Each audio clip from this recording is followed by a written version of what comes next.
So this is Eric Fuchs from Understanding Ag, and we're doing some simple little measurements out in the field called the shovel test.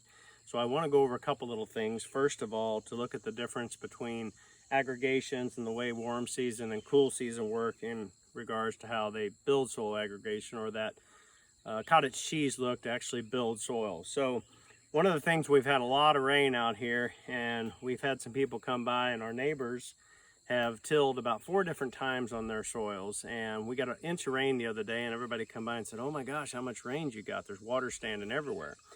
So we've come down to our fields, and the first thing we dug up is some cool season grass, just to show different aggregation. And so you can see right here how this cottage cheese look, we're actually moving it down further into the soil. But what I wanted to point out is how there's so much area to be able to actually filter water through. So we talk about a lot about floods and droughts, and you can have an inch of rain over on something that has been tilled 4 or 5 times because there's no airspace, there's no pore space, there's no aggregates, so the water can't get through. So this is with the cool season, but what I've really noticed is when I came over here and dug on the warm season, I couldn't hardly get it. I couldn't get it out of the ground.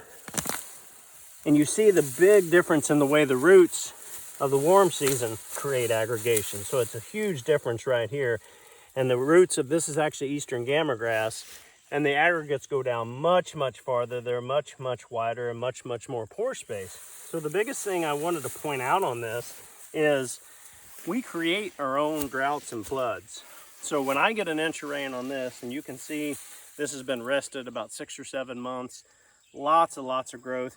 I could get 2, 3, 4 inches of rain on this.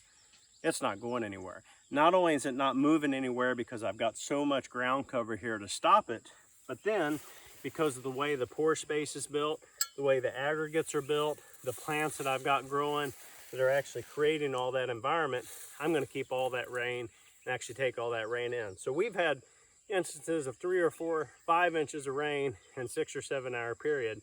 We get very little runoff. So again, do we create our own droughts and floods? You take this off a huge area. What we noticed the other day with that inch of rain, we have a little stream that runs off the neighbors. It was running, and it was running dirty. A lot of soil was moving off them. So our management creates our floods. Our management creates our drought. It's not a matter of how much rain we get, it's how much rain we keep.